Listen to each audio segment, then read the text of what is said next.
গত ধনতেরাসের দিন আপনার মুখ থেকে প্রথম সুখবর পেয়েছিলাম যে আরামবাগে বিকল্প অস্থায়ী একটা সেতু হবে। আপনি সেই সুখবর দিয়েছিলেন এবং তার জেরে আমাদের পেজ থেকে আমরা খবর করেছিলাম এবং সেখানে সমালোচনার ঝড় বয়ে গিয়েছিল। আজকেই কিন্তু আপনি বলেছিলেন যে কালী পুজোর পরেতেই হয়তো আধিকারিকরা সয়েল টেস্ট করার জন্য আসবেন। আজকে হুগলি জেলার আধিকারিকরা এবং রাজ্যের ডিজাইনাররা প্রশাসনিক স্তর থেকে একদম কালীপুরে সরজমিনে তদন্ততে এসেছিলেন। তো আপনার ক্ষেত্রে মানে কতটা গর্বের লাগছে বা কি বলবেন, এর সমালোচনার উত্তর কি দেবেন? দেখুন, আমি প্রথমেই বলবো যে আমি সেদিন ওই কালীপুরের রামকৃষ্ণ সেতুর উপর দাঁড়িয়ে আপনাদেরকে এই খবর দিয়েছিলাম, কারণ আমাদের কাছে প্রত্যেকটা নিউজ আপডেট থাকে, বিশেষ করে আমার কাছে থাকে কবে কি হতে পারে। এই নিয়ে কিন্তু অনেকে অনেক রকম সমালোচনা করে। আরও একটা কথা আমি বলেছিলাম যে নিন্দুকেরা নিন্দে করবেই, আর যে কাজ করে তারই সমালোচনা হয়। আপনি যদি কাজ না করেন, আপনি ভালো কাজ করলেন কি মন্দ কাজ করলেন, তার সমালোচনার জায়গা কিন্তু থাকবে না।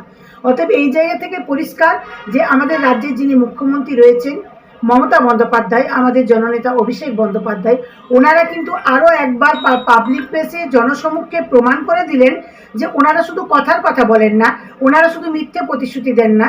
আর আমিও যেটা বলেছিলাম, আমি কিন্তু মিথ্যে প্রতিশ্রুতি মানুষকে দিইনি, জনসাধারণকে ভুল পথে পরিচালনা আমি করিনি।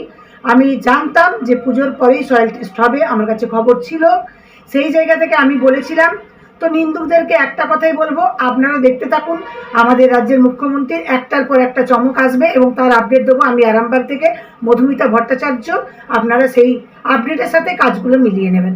যে আজকে সয়েল টেস্ট হলো, ওনারা ব্রিজ কতদিন নাগাদ তৈরি হওয়ার আশা রাখছেন? একটা ব্রিজ করতে মিনিমাম যতদিন টাইম লাগে ততদিনই, তার বেশি নয়। মানে যেটুকু সময় না দিলেই নয়, যত দ্রুততার সঙ্গে কাজ করা সম্ভব ততটাই হবে। এবং এটাও বলা হয়েছে, দেখবেন আজকে আপনারা মিডিয়ার মাধ্যমে শুনবেন যে একটা বেলি ব্রিজ হোক, একটা হুইল পাইপ দিয়ে হোক, অস্থায়ী আপাতত ব্রিজ করে দিয়ে তারপর কিন্তু পার্মানেন্ট ব্রিজের কথাও ভেবেছেন। তার মানে কিন্তু বসে নেই সরকার, ভাবছেন এটাকে নিয়ে। আমরা যেটা ভাবছি যে নিছকই হয়তো একটা, অনেকে এই কমেন্টসও আমাকে করেছিলেন যে ললিপপ ধরিয়ে দেওয়া হলো, কিন্তু আমার একটা আস্থা বিশ্বাস ছিল দলের প্রতি। আমি বলেছিলাম যে আমাদের রাজ্যের মুখ্যমন্ত্রী অত্যন্ত মানবিক, উনি বিষয়টা নিয়ে ভাববেন, উনি জানেন জনসাধারণের ব্যথার কথা, জনসাধারণের যন্ত্রণার কথা, আরামবাগবাসীর যন্ত্রণার কথা। আমি আরেকটা জিনিসও বলেছিলাম যে এই যে ব্রিজের সংক্রান্ত ব্যাপারটা ওনার কান অবধি সঠিক সময়ে সঠিকভাবে যে কোনো কারণেই হোক পৌঁছয়নি। যখনই পৌঁছেছে তখনই আরামবাগবাসী কিন্তু দেখতে পাচ্ছে দ্রুততার সঙ্গে কাজ। অতএব আমি কিন্তু বলবো, যেহেতু আমি প্রথম বলেছিলাম রামকৃষ্ণ সেতুতে দাঁড়িয়ে, আমি যখন প্রথম মানুষের সমালোচনার পাথেও হয়েছিলাম, সেই জায়গা থেকে আজকে আমি সত্যি অত্যন্ত গর্বিত। আজকেও একটা সুদিন, কালী পুজোর পরের দিন, অর্থাৎ ভীষণভাবে খুশি।